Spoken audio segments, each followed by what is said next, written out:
Well, hello and welcome to this month's masterclass video lesson. I am joined by none other than my mom. Look at that! All right. Actually, she has joined us on the program previously, a couple months back, maybe, I think. Actually, almost a year ago, when I met you in Washington, D.C. Right. And we were talking about something quite different than what we'll be discussing in this lesson, and that was about drug legalization. Things like that, kind of technical stuff, but this is going to be a much different conversation, I believe. So actually, the reason she is out here visiting me is because I just had a daughter, and she's obviously happy to see me as well, aren't you? Well, the big attraction is my granddaughter. Yes. This is my first grandchild. Yes. Yes. So I figured I would have her come on. We could talk about that, kind of the things that change in your life as you go through different stages of life and different things that happen, big events, milestones, or whatever you want to call them. But you want to give a little bit of background about yourself for people that aren't familiar with you, and then we can get talking about that. Well, I'm Andrew's mother. I have 3 children. He's the middle one. He's got an older sister and a younger sister. But he is the first one of the 3 to have a baby. So Andrew has made me a grandmother. And at the age of 69, I'm pretty happy that somebody finally got around to it. Yeah, I've been waiting for this. Almost every year we would meet. I would hear about where's the grandkids, so we went out, made one. Just for me. Yeah, just for Mom. And so I live in the state of Oregon on the U.S. West Coast. And so I flew across the Pacific to come to Nagasaki to meet the grandbaby. And, of course, to see my son and my daughter-in-law, too. Yeah. Well, it's a pleasure to have you out here. Actually, just quickly, the reason we're wearing what we're wearing right now, these are actually robes. We're at a traditional Japanese inn called a ryokan right now. So that's why we're wearing like this. We don't normally dress alike or anything like that. But anyway, so how does it feel to be a grandmother now? I know you've been hoping for it for a while, Yes. but did it feel different from what you had expected, or better, worse, same? I think it was about what I expected. Yeah. But after so many years of friends of mine having grandchildren, some women who were older than me, some who were younger, I felt like I was missing something, and it was time to move on to a next stage in life where I'm thinking about a new generation. And this, I think, was especially important to me because my mother died 3 years ago at the age of 90, and my father died last year at the age of 93. And I'm the oldest of their 4 children. So this leaves me now as the oldest generation in the family, the oldest person. How do you feel about that? Well, I don't know. As long as I had older parents, it seemed like the end of life would be a long way away. Sure. And now I realize that I hope at my age I'm not anywhere near the end, but You'll be fine. You're gonna be here for a while. But it's different. But that's an added reason for thinking that I want to see what yet another generation is going to turn out to be. Yeah. And so I'm very glad that I got that. And I'm sorry my parents didn't get to see that they had great grandchildren. Did you talk with them about that? Because I never heard anything from Grandma or Grandpa one way or the other about... They weren't lobbying for grandchildren, especially by the time they were close to 90, and my mother was in very poor health. They had their grandchildren. And I do remember that my mother, 43 years ago, when Andrew's older sister was born, reported that she was excited to be a grandmother. Ah, well, there you go. So, and the cycle continues. But, great grandchildren, But yes, there is a cycle, and it's nice to see that it's continuing. Yeah. Well, I'm happy to help perpetuate that. Right. make sure we can still, continue to populate Yes, the some planet. more. Yes, and Japan needs it, I'm sure. Yes, Japan has So- an aging population, just like in America. The same baby boom, post-war population increase, and now the Japanese government is also worried about how are they going to pay for the pensions of all these people. So I'm happy to contribute with my, Yeah. with my So baby. we'll see if Arya has little brothers or sisters coming along. Yeah, I'm sure we will. Yeah, I mean, I think it'd be a little bit sad to just have one. Oh, you've got to have at least two. Yeah, it's like pets. You got to have like a friend for the pet to play with. Right. If Like you're I not have around. 2 cats at home. Yeah, it would be. I don't know. Maybe some animals like that. If you got like a pet tiger or something, it can live by itself. But Yeah. I'm happy to Pet have. humans, pet cats. Yeah. They like friends. I must say it doesn't feel like I don't really know what I was expecting becoming a father. Like people are like, well, everything's going to change, and you do this and that, and all these other things, and didn't feel like it really happened for me.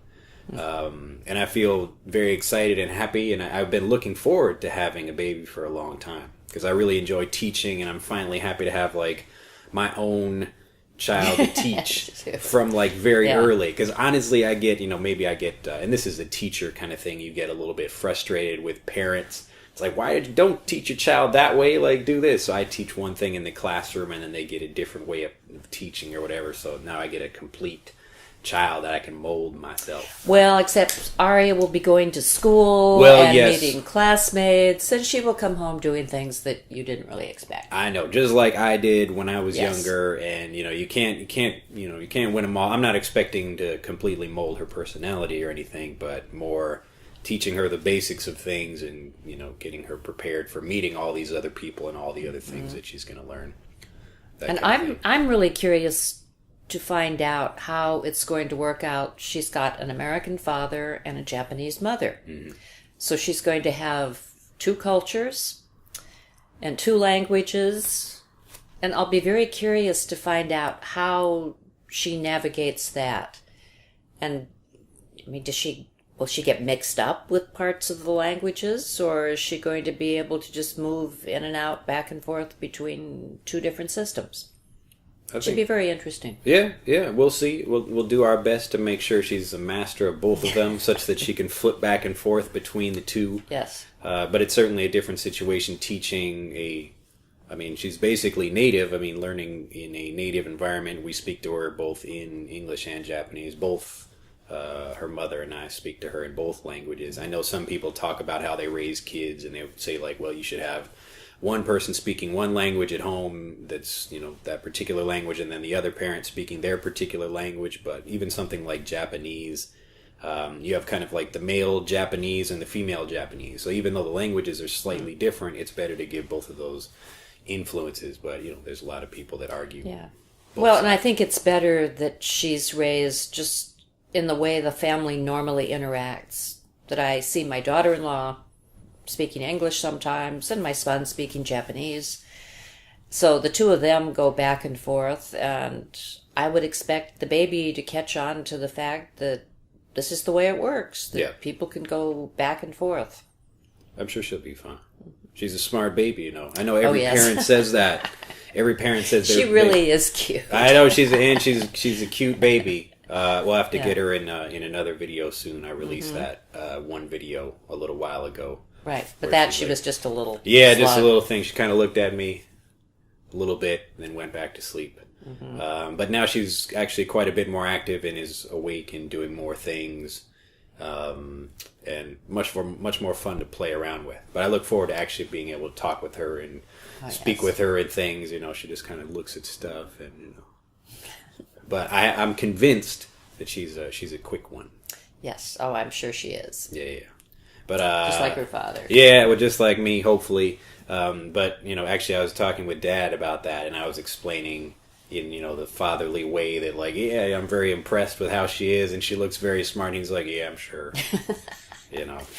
He's not convinced yet, but I said, okay, as soon as we'll see if we can get her into graduate school in like 10 years old or something like that, and maybe he will be impressed. I like to impress my dad like that. We'll see. But can you think about? If you're Thinking about life changes like this, are there anything like when you had your first baby, that same kind of thing? Did you think it was different than what you had expected, or I mean, because we also have a different situation for raising the kids. Like for your situation, I mean, you weren't like by yourself when you were raising Marie. That's my older sister. Yeah. But it was a different situation than like living with your parents and doing it. Yeah, I never lived with parents with my kids, and I didn't have any help around when my first child. Well, actually, when any of you were around. Yeah. I remember when I got pregnant with Andrew's older sister, who's now 43. I'd been hoping for a while to have a baby, and when I got pregnant, I was startled at how I felt about it. Oh, how did you feel? You remember the movie Alien? Yeah, where this thing comes the out. face hugger comes on your face and lays the egg inside you. Anyway, this feeling that there was something inside me.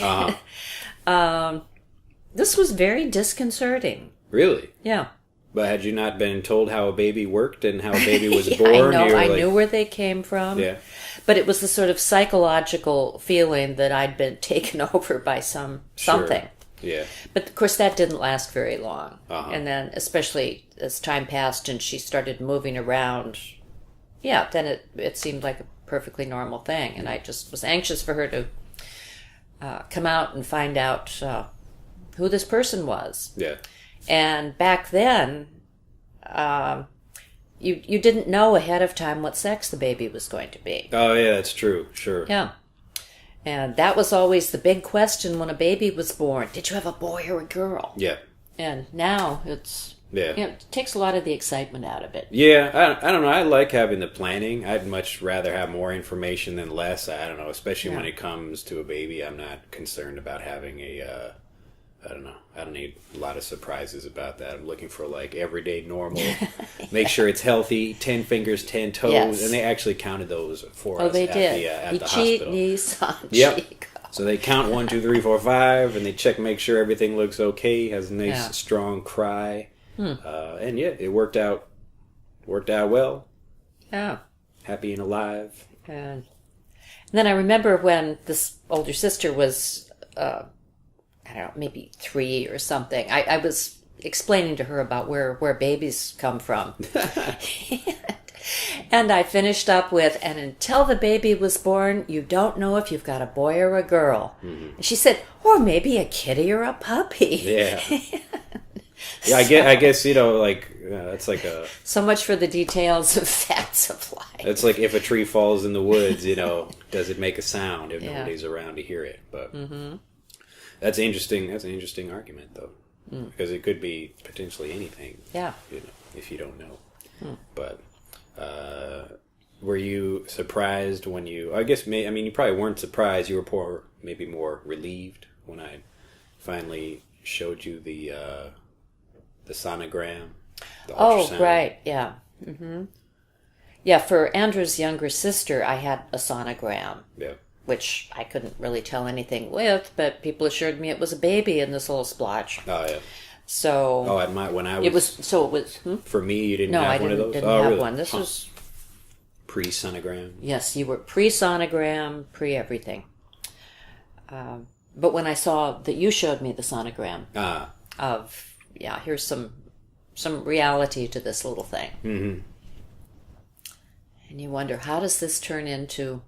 a human, and what sort of baby is she going to turn out to be? It's amazing. I still can't believe it. I forget I'm a father sometimes. It's almost like I look at this person and think like I was able to, that's like half of me right there. I think that's amazing. It's a miracle. I have no idea how it works. Yeah. I mean, I'm sure there's a very logical explanation for it all. I'm sure, but I just assume we were, the angel. I like to call her, chose us, and we, she like floated down. Yes. And even though you say she's half of you, she's her own person. Sure. And when you have other kids, you will see that they are totally different from day one. Yeah. They come with their own personalities, and so you sort of don't own them or control them. Yeah. I think that's a good way of looking at it. Really, I mean, you can't.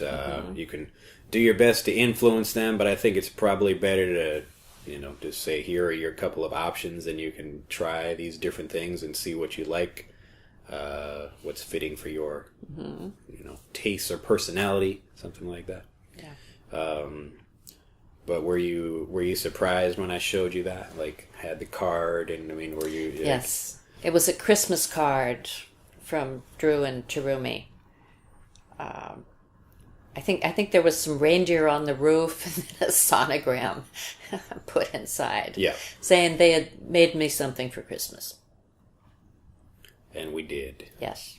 And yes, actually, my wife was supposed to come back with me for Christmas this past, 2014 Christmas. But she was already, fairly pregnant and didn't want to travel, and it was probably best, I guess, not to at that point. Even though you can, I guess, but she was very safe. So we missed having her at Christmas. We had the rest of the family together. But you're here now? Yes. And you get to enjoy it? Is she being a good mother in your estimation? Yes, very much. I'm very pleased with both of you. Yeah. You have some advice for me about how to bring up the baby or do anything?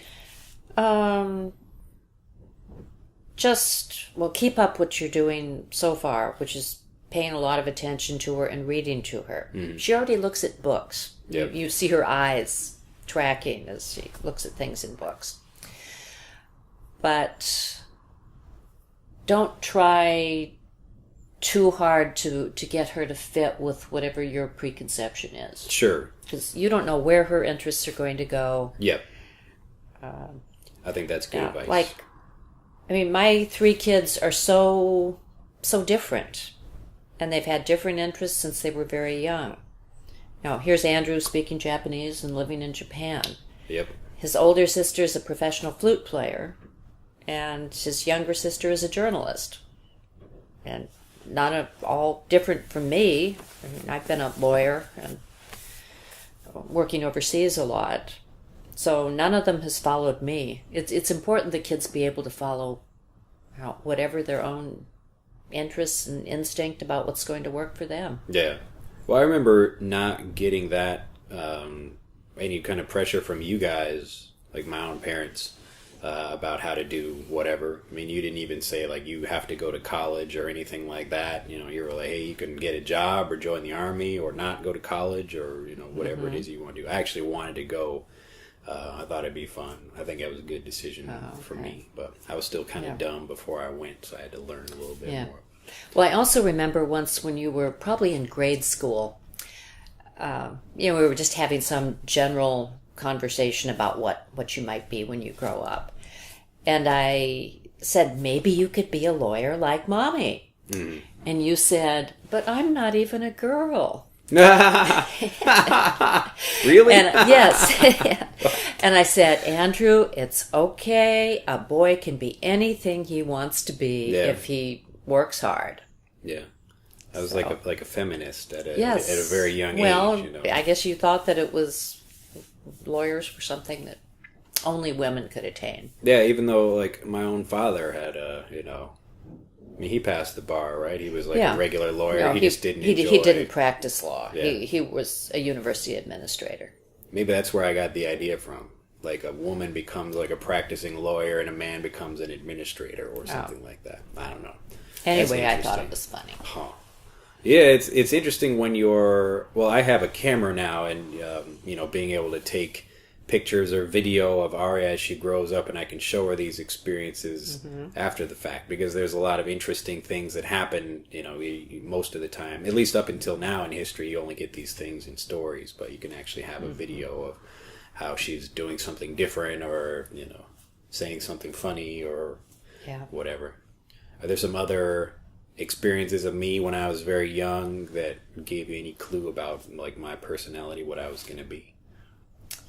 Well, I knew Andrew was very neat and tidy, unlike his sisters who were slobs. Even at the time you were young enough to still be in a crib. Now, when you were ready to go to sleep at night, everything gets dumped out. Keep the decks completely clear. Andrew had, and his room always looked like it was something out of a design magazine. Like he had a loft bed and a couch underneath it, and it was always an excellent use of space, and he seemed to have a real visual design sense. Oh, he was also the one who packed the car whenever we went someplace. That's true.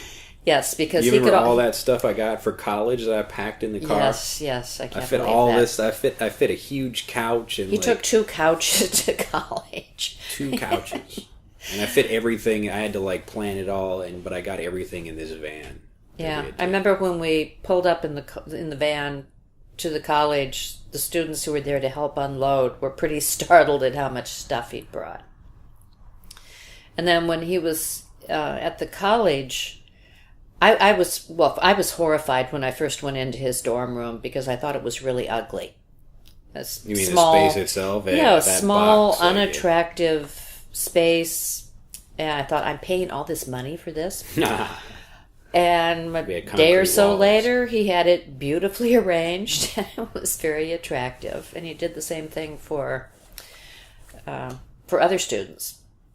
So something which from the time he was probably a year old that struck me was his use of design and understanding space, like how things fit together. He was also the one who loaded the dishwasher after dinner. I actually enjoyed doing that. He said the rest of us didn't do it right. Yeah. I like, So design was one thing, and the other was that Andrew always seemed to be able to figure out how to get a job. Remember, he went to the local pet store because he always had pets, and started telling them how they could do a better job with their natural habitat displays. And they hired him to do it. Yeah. Another time, his younger sister and I, with Andrew, at Christmas time, went to some place to get a Christmas tree. We had to carry it home. And we hadn't been in the Christmas tree lot more than a few minutes before Andrew was hired to work at the lot. So his sister and I had to drag this tree home several blocks. That was fun, though. It was fun working at a Christmas tree lot. Yeah. So I guess those are 2 characteristics of Andrew that were very unique to him. The spatial relations and design, and being kind of entrepreneurial and looking at what problem some shop or outfit has and what he can do to make things better. And he convinces him that he's the one to do it. And now I have to, do the same thing with all these English learners out there. It's the same kind of thing. So hopefully I'm convincing you out there you're improving your language ability and speaking confidence and being able to, just in general have better conversations with people. But it's a lot of fun for me because I'm also going through that same process of trying to learn how to do it in Japanese and figure out how to have confident conversations. But hopefully, it's a little bit more difficult for me to see. But as my mom, you've been coming out and visiting me all these times. Are you seeing progress in my ability to communicate with people? Oh, yeah. I see. Even the first time I came out, which was, I think 2005. Yeah. A long time ago. Yeah, it was 10 years ago. I could still see Andrew was already chit-chatting with taxi drivers, but now able to conduct conversations over the phone, which I think is more difficult than in person. Yeah, definitely. You don't get the feedback of the person understanding, what are you doing? Being able to read more things, and he just seems more fluent in Japanese. And he seems very confident when he's speaking it. It's a lot of fun. But you can speak other languages as well. Yeah, I speak Russian, though not, nowhere near as good at Russian as Andrew is at Japanese. But but so I appreciate the challenge she has of living in a different culture and trying to figure out, how to communicate with people, what's formal, what's colloquial. Yeah. Know, what to pick when, and all the different ways of expressing something, so that you're able to live successfully in another culture. Yeah, I hope I've given you a nice insight about that. My mom's actually picking up a few things as we go through. Like we're staying at a hotel and she's learning words and practicing using them. But what I like about my mom when she practices something like that is she's quite fearless. So she will just try using something over and over and over again. And this is the same thing I recommend for you as you're learning.